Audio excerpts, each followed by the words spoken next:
What is going on, guys? We are back like we never left. It's Fuel and Fumes. It's me and McGregor. It's the Wild West. Yeah. We're here. Welcome back, ladies and gentlemen. And what an excellent intro, Spencer. Two hands together. Round of applause for you. That was fantastic. Edgefest. Welcome back to Edgefest. It has been 3 weeks since we've done a podcast. We're sorry. Rightfully so. Rightfully so. We've been fucking busy, man. This was not without warrant. Listen, stuff happened. McGregor got taken to Florida, didn't come back. Yeah. Flights got delayed, transfers were made, stayed in New York. There was a lot going on. Yeah. It was, flights got oversold. We had maybe one too many airport beers. That no one knows about. No one knows about them. It didn't happen No. because I was working. Yeah. Didn't happen. But we freshly back from Florida, first week back. So, or second. First full week back. First full week back. That's right. Yeah. But yeah, we're back from Florida.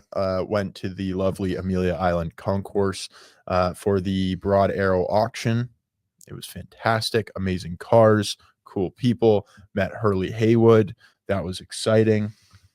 Squeeze A squeeze from a legendary Group C driver. From the legend, the man, the myth himself. 2 fingers down, 3 up. And then went to Indianapolis for another week. That was cool.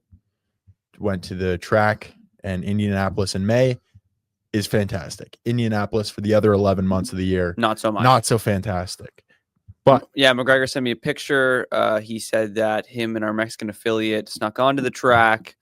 I slightly believed them because I didn't know you could even access the track during this time. Yeah, complete load of shit. Yes, it was a tour. But we did a quali lap in a bus. That's cool. Like, we talking like a short bus or like a legit? Yeah, it was like bus? It was like one of those white vans that they transport the elderly in. Oh, okay. Oh, yeah, like almost like a dart. Darts bus, which is not actually, a Greyhound. It's actually a bad acronym. Yeah. I'll let you guess what the R in DART stands for, but ridiculous. Yes, spot on. Thank you. But yeah, it was cool. We got up to an average speed of 20 miles an hour. Nice. They're like, "Do you want to kiss the bricks?" I'm like, "I haven't won the fucking thing, so no, I'm not kissing these dirty, disgusting bricks." Yeah, it's like holding the Stanley Cup when you've never played. Professional hockey. Yeah, it's weird. Not happening. Yeah, it's weird. I agree. Compare like. The guy's like, "Oh, the track used to be made out of 3.2 million bricks." I'm like, "Yeah, they're 10 pounds. They're Culver bricks. Like we sell them. We sell them. We've got a garage full of them." Yeah, like, Darren's entire patio is bricked. Yeah, bricked with up. said bricks. It's bricked up. Yeah. The bricked up 400. You want to go NASCAR race at Indy? You can make that the new Edgefest title. Yeah, the bricked up 400. Bricked up 400. Kind of like Noah Gragson. Yes. Bricked up whenever he gets to go to Miami Homestead. Yeah, that's actually a good. We can put up the quote now. Noah Gragson, he drives Xfinity, no? When he driving the Cup Series. Drives Cup.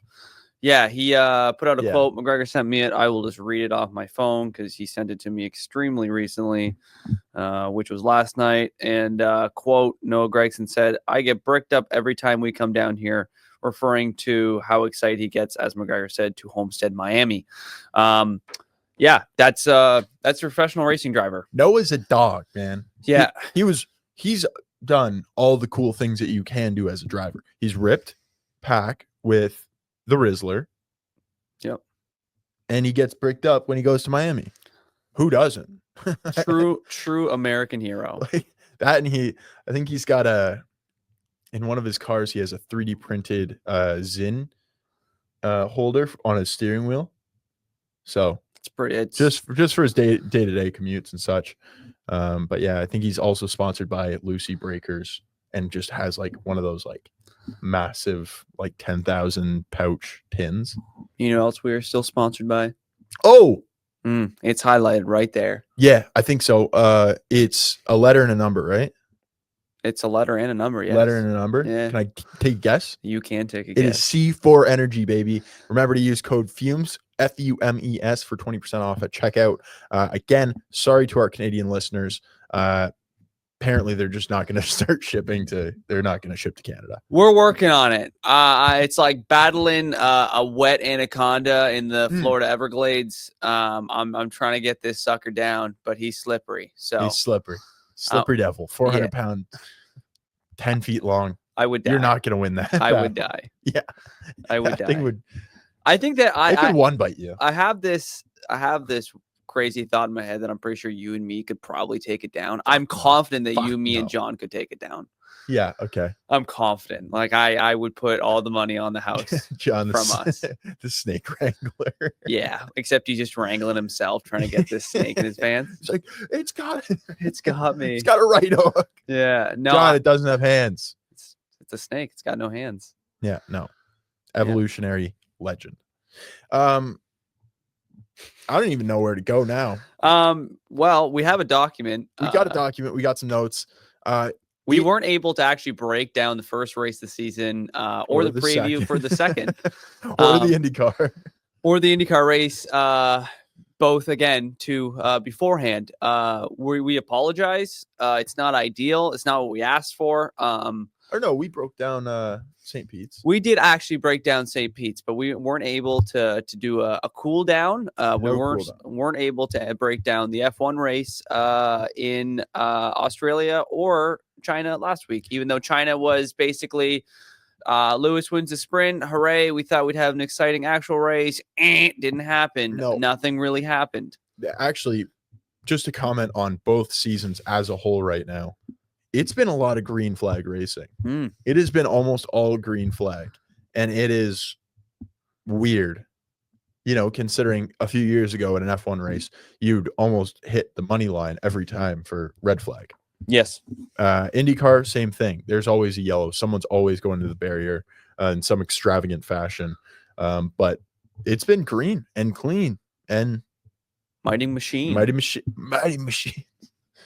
Did you watch that as a kid? Yeah, I did. Mighty Machines is fucking awesome. Do you think if we went back and looked at Mighty Machines now as adults, we'd be like, why did we watch this? Like, what is the what is? Do you think the plot is the same? It was like excavators and but is heavy equipment that talk. But are they 5-minute clips of a certain excavator 20. and then but I'm trying to say, do they move on, or is it one excavator the entire clip? Nah, they do a bunch. Yeah, they got to get the wow factor, We'll pull it up on the TV. Yeah.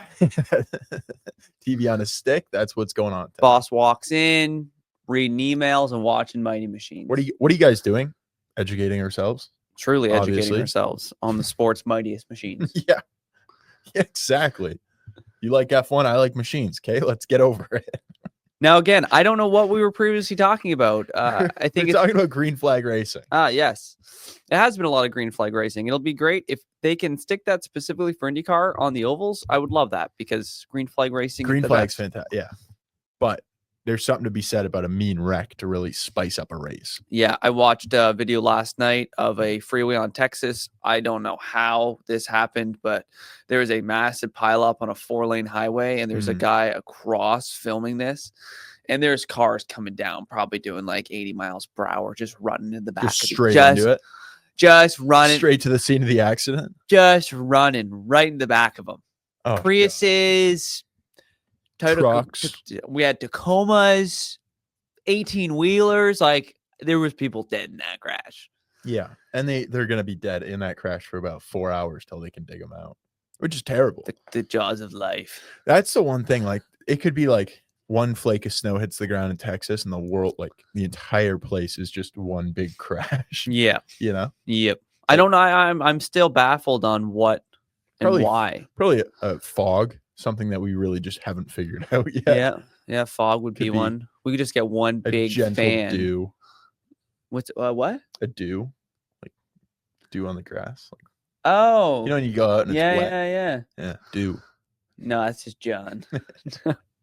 It's John's little snail trail. We apologize because I think we haven't been able to actually sit down and talk in 3 full weeks. It's just been go. Yeah, it's just been go.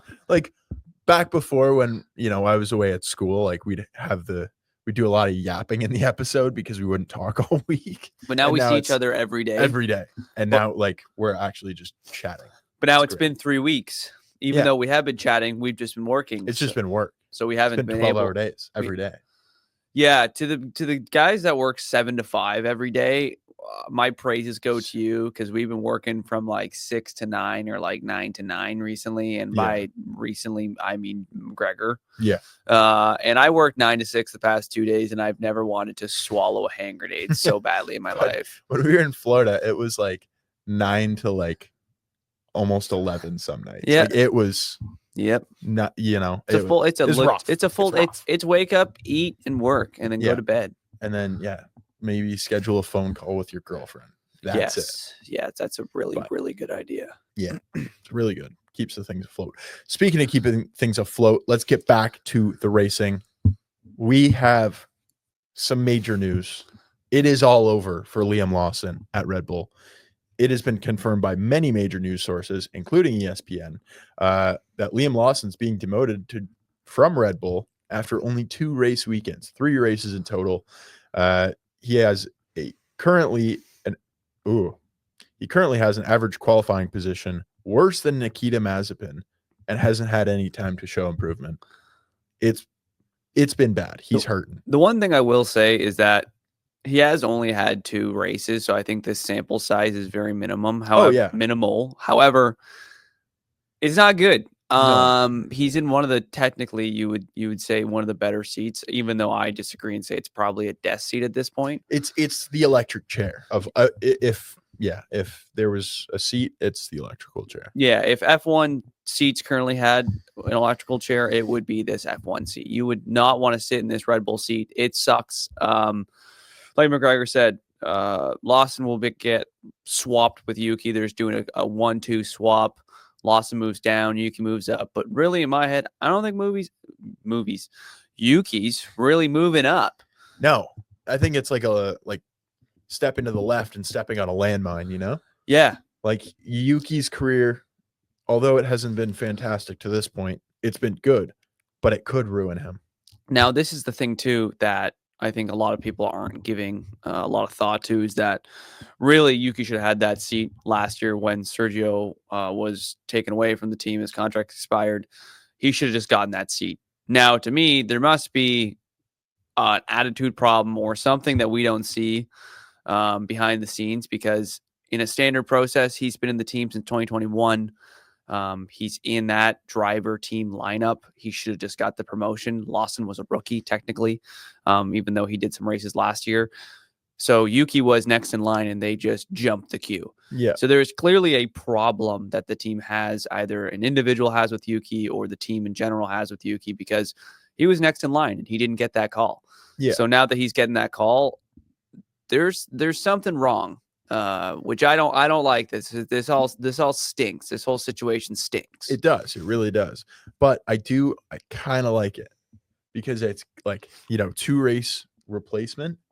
It's very reminiscent of 1970s F1, where a driver would get a seat for 6 races of the 12 races out of the year, and it would just be who knows who's driving that car. The car is in the race, but who knows what driver's getting it, which is kind of cool. I kind of like that. I was trying to find Autosport put out, here, the shortest Red Bull times for a seat. Albon, of course, is 21 Grand Prix.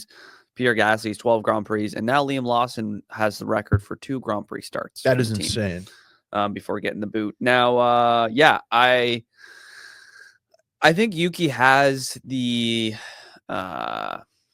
I don't know, maybe the gumption to have that seat. He can take the pressure, but the problem is, I think he likes to bark. He's a barker. Yeah. So I don't know how that will pan out, but I think it goes I don't think there's a middle ground for this. I think it's, Yuki goes in there, he does very well, or Yuki goes in there and he shits the bed. I think those are your 2 options. Either way, we're going to hear about it from Yuki. We're going to hear about it either way. Yeah. Although I think Red Bull is kind of communist China, you cannot speak bad about about the higher powers. You can't speak bad about the regime. No, you just can't, or else we take your family. Yeah, and you're done. That's it. Yeah, I like Yuki. He's I would probably say I don't really have. I think that me and McGregor both say that we like Mercedes and the McLaren team. I think if I want to see two teams do well, those are the two. Don't really care for Ferrari or Red Bull, but I do like Yuki as an individual driver. Yeah. So this kind of scares me because I do think he's a good driver, and I like seeing him. You know, he's really crushed it the past few races, even though he kind of got the ass into the stick last race in China with a was it a back wing error or front wing error? Something that happened on this car mechanically that made him come last. Yeah, I think his wing blew up. But he's been qualifying really well, and he looks really strong. Oh, dude, Australia, he was tracking 5th place. So I just hope just that laid on the tires. I hope that he's able to translate that into the Red Bull seat. I don't know. Perez was talking about for a long time being in that seat how bad the car was last season. We could almost bring Perez back at this point. Yeah, we were talking about that yesterday. Like, we all owe Perez an apology. I don't. He won me like $800, so I don't. Yeah, you didn't really shit talk. Maybe I'll give him. No, I did. I was rooting on his downfall. So I will say that I apologize for claiming that negative energy and throwing that. We had no idea. Yeah, we had no idea that it was that bad because clearly it is that bad. Yeah, he was just super quiet about it. If you're going down like that, you got to be loud. Yeah, it's true. You got to be vocal about it. You got to let the people know. But yeah, I don't. Like, it would be a hilarious musical chair game if Yuki now struggles and Lawson does well. It would be comical. Then we should just take one of the Red Bull cars out. So it's Max on his own. Okay. And then Solo Max. And then do a 3-man Visa Cash Red Bull. Okay. Because, I mean, Hadjar, he's fine. Yeah. Fine by me. Whatever. Cries a lot, but you can't fix it. Yeah, the crying is interesting. It was concerning, but you also got to remember he's like, fresh into the sport. It's an interesting calling card. Yeah. Yeah, throw that one in the mix. Yeah. Shouldn't be a calling card. But yeah, he'll be fine. I will say that those cars, I do think that they are the most aesthetically pleasing cars is the Visa Cash App. The Tic Tac cars. Those cars are gorgeous to me. I love seeing them on track.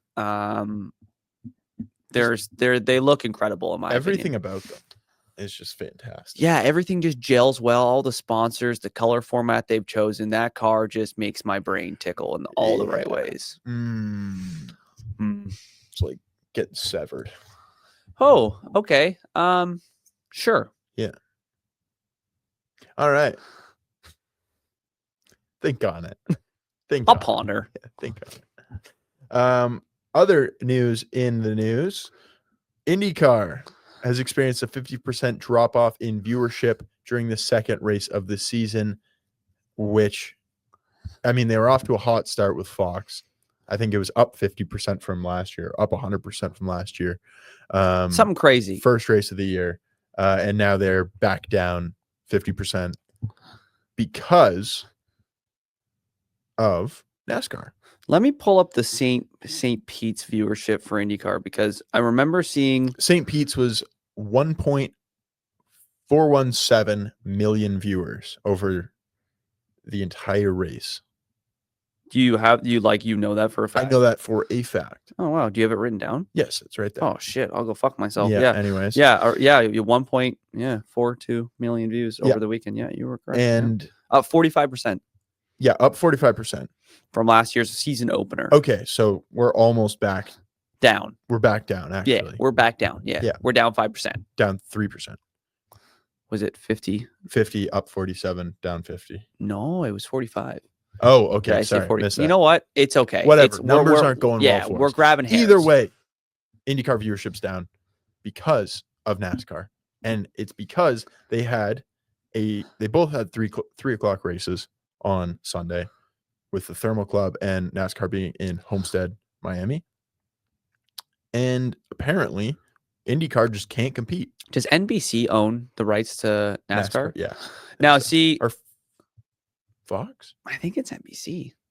Either way, they're doing numbies. Dude. Why in the world they would put it on these? Like, this is the shit that I'm talking about. Where I love IndyCar so much, I prefer it over Formula One when it comes to the circle racing on the ovals. But this is the shit that I can't seem to wrap my brain around. Even if they're on different programs, why in the world are you scheduling these programs for the exact same time on a Sunday? Make it noon, make it 1, make it 2, but don't make it on the same time. Clearly, even though me and McGregor are not massive NASCAR watchers, you clearly have to put respect on how many people watch NASCAR. And It's McGregor like says over it's 2 million. It's religiously. They watch it. They love like it. A cult. Yeah. And my dad even likes it. And Yeah. he'd prefer to watch NASCAR over any series. Some guys just like the bump and grind, no homo. Yeah. But grinding on NASCAR. Fine. Yeah. To do it. Fine by me. But whoever is scheduling these formats, clearly Thermal Club was not a fan favorite. We had not a driver favorite either. No, I was talking to some of our photographer friends on the boots on the ground, and they were saying that it was absolutely empty. I don't think it's a very accessible track for fans to begin with. And again, it's not a very exciting track for most to watch as a viewer. There's some cool banking on the S's, but the Thermal Club is just not a very exciting race. No. So I don't seem to understand why you would make it at 3 o'clock as well as the NASCAR race. Make it noon. Make it any other time than the same time as NASCAR. I can't wrap my head around it. You started out well. Fox is doing a good job, and then you just sit on the toilet and die like Elvis. You like Elvis, yeah. And to contribute to the Elvis toilet death that they had this weekend, there was also a 20-minute outage when the broadcast was completely cut. Is that what happened? Because of a blown fuse box. Because I was sitting there and I had it up. Yeah, if you had it up on TSN, like me, there was just that purple and gray screen. Yeah. And it was just dead. That was it. Yeah, I was on the phone with my girlfriend. I was watching the race. Yeah. And she was like, "How's the race?" And I was like, "Well, it's currently, as Playboy Cardi would say, black and green." Yeah, there was just a screen and it was dark and there was nothing going on. And there wasn't like, "We'll be right back, we're having a technical difficulty." It was just color. It was just that. And then it kind of switched over to that. But apparently some people were still getting the feed. And it was Will Buxton and James Hinchcliffe doing the Christopher Walken commentary voice. Oh, turns left now. That kind of bullshit. Yeah, it's pretty funny. That was pretty good. Thanks, man. But yeah. No, what I got when it came back was an aerial view, which again was not the formatting of what I was watching previously. Right. And it was no chatter, nothing. It was silence. Silent. And then it was radio. Yeah, it was radio silence. So we're getting hiccups is what's happening. It's just hiccups on the Elvis death. It hurts my heart. Like I can feel it right now hurting because the 500 is something that now that McGregor's gone to, there's nothing like it. There's no sporting event like it. I can't even put into words how enjoyable the 500 weekend is. And IndyCar does a pretty, I would say, decent. The word I'm saying is decent job at broadcasting that whole weekend, qualifying, whatnot. But when it comes to the rest of the season, it's almost like they just don't care. Yeah. I can't understand it. I don't know if it's a lack of quality staff members. I don't know. And I'm not throwing hate at certain people or whatnot, but I can't wrap my brain around how this never goes smoothly ever. Ever. The commentary has gotten better. I think Hinchcliffe is great. I think that the program itself is getting better. The overall broadcast, but then you do stuff like this. Yeah. Which I can't understand it. I can't. I'm frustrated as a fan. I feel like I'm just yelling at a brick wall, the wall of bricks, you could say. Wall of bricks. Yeah. I'm laying down 2 million bricks. And I'm just screaming at a bunch of bricks because we cry and no one listens. Yeah, exactly. Like it's tough. It's just things are kind of ironing themselves out, but we'll eventually see if it ever gets entirely fixed. Yeah, it's just I don't know. It's like me as a kid when when the old cars still had the cigarette burners. Yeah.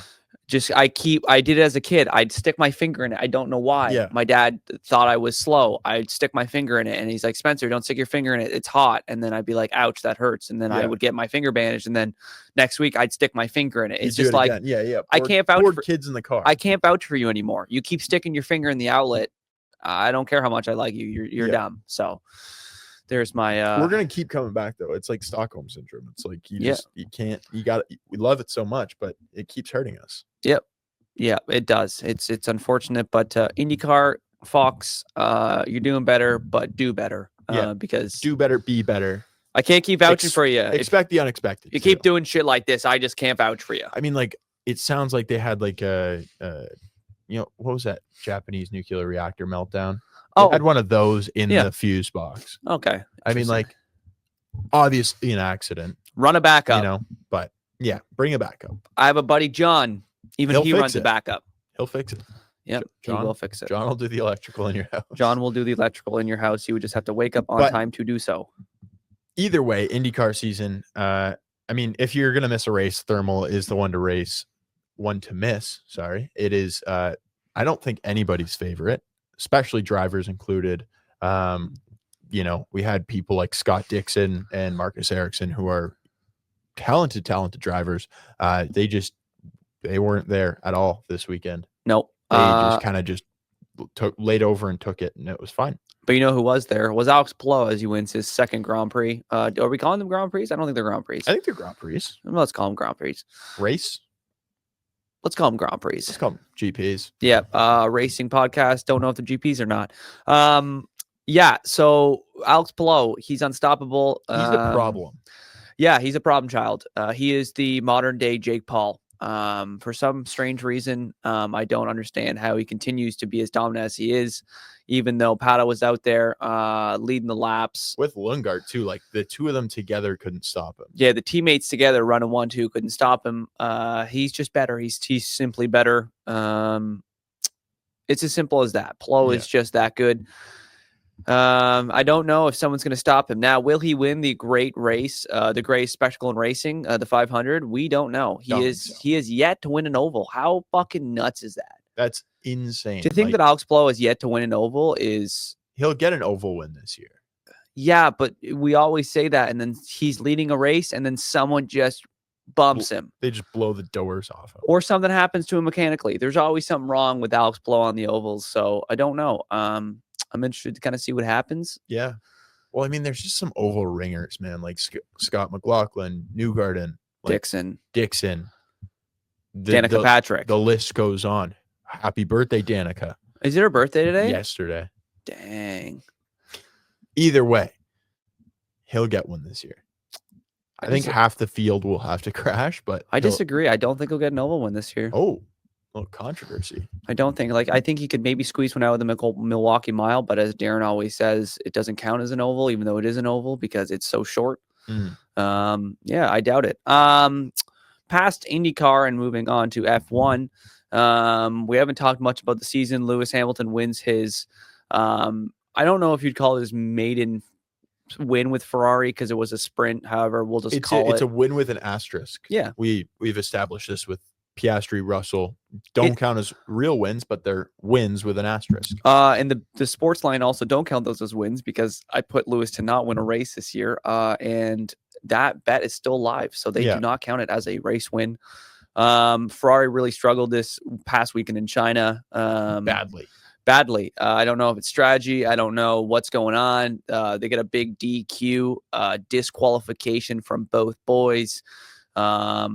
Yeah, it's I think Lewis Hamilton is understanding what every past Ferrari driver has gone through and the headache of being a Ferrari driver. Yeah. But Lewis is good enough where he can be the in-car engineer, just like Schumacher, just like Vettel, where you need to be the one making the strategy calls to win the race. Yeah, and I think the team's getting that. You could even hear there were some radio clips that were released this week of the strategy team at Ferrari telling him what to do, and Lewis telling him, "Let me just drive. Yeah, let me just whip this red machine around, and let me do this solo." As Demi Lovato said, "Let me do this solo." So, McLaren looks great. I don't think there will be a team to stop them. They are clearly the favorites for the World Drivers' Championship and the Drivers' Championship. It could be Lando, it could be Oscar. I don't know. With papaya rules, these guys love to swap places. I don't know. It's either of them. I don't know who's going to get it, but it's one of the two. Yeah, they both look strong, and they're definitely the strongest team because if you think about it, Lewis's first year at Ferrari, Kimi Antonelli's still a rookie for Mercedes. And he looks good too. He looks great, but Great he's rookie. the two of them together can't forge a championship run. Fuck no. Max is a one-man team. Yep. And that's your top four. Like no team has two drivers in it. I mean, obviously they're both in it, but are they in it to win it? They're not going to be able to make a championship run. No. No shot. Yeah, so I think me and McGregor both agree that McLaren is the team. We kind of thought they were the team coming into it. I don't know if right now, if I'm to think back in history, I'm just saying in the modern day, I don't know if you could name two better teammate pairings, not only for skill, but just for overall camaraderie. And those two are bonded. Yeah, they're good buddies, which is good to see. And I think you kind of need that when you have two extremely competitive cars. It's not like it's Max and Checo that, the team was competitive, of course, but it was really Max as the primary driver. Yeah. Both cars are clearly competitive in that McLaren team. So yeah, I think that that's a high stock for McLaren. It's very high. Like to have two potential championship winners, but I mean, at the same time, they're not like, Hamilton and Rosberg, or like both of them could have won or can win, but they're not like snipping at each other yet. It's that's exactly what I was looking for. And it's also not like a Lewis and Valtteri thing where there's a clear 1 and 2. Like, they're both. It's like maybe a 1 and a 1.5 with Piastri, just because of win total, maybe. But that was exactly what I was looking for. Thanks for that.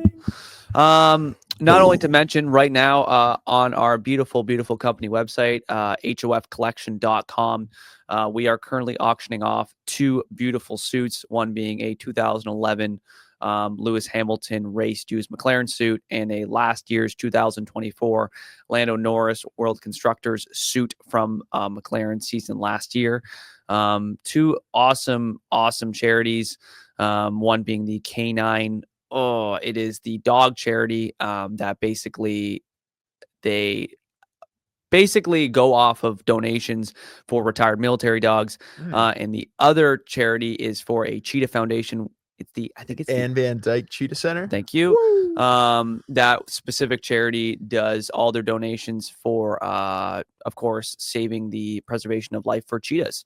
And noble causes. Noble causes. So both of those will be, both those suits will be donated to. I think the Lewis one is for the dogs, and the Lando suit is for the cheetahs. On top of some other very cool items like mini helmets, framed photos, a model, a hat, and some other things. Fantastic items that you can get at all price points. So be sure to log into Hall of Fame Collection, hofcollection.com, register to bid, and get bidding. Auction ends in 2 weeks. Yeah, it was 2 weeks yesterday, so 13 days. Yeah. So me and McGregor, unfortunately, won't be back to reiterate this point because we are gone on vacation. So that's why we need to do an emergency pod today, because we haven't done one in 3 weeks. We're just going to give you guys a quick little taste of what's going on with us, and then we're leaving again. So we'll be back after vacation, rested, recharged, and recovered, and we will have pods for you all the time. Just more pods than you can even shake a stick at. Yeah. So next week, no pod when we get back. Again, we apologize for lack of pods, but it is what it is.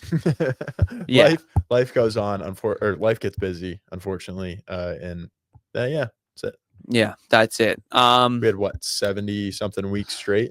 Yeah, 70 weeks straight. We missed one time because an audio issue, and then Christmas. We skip every Christmas just because you guys are with your families. We're not gonna pump out a pod during Jesus's week.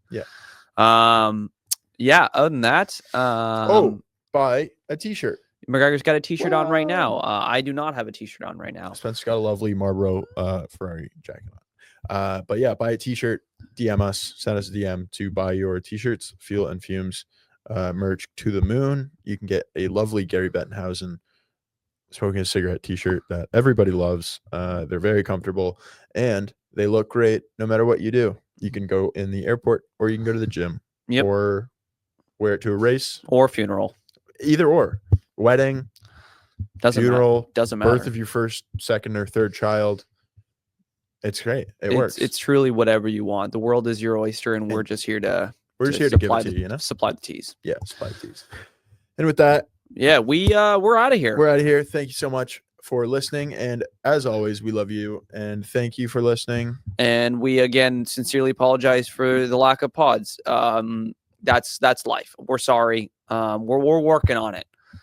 Yeah.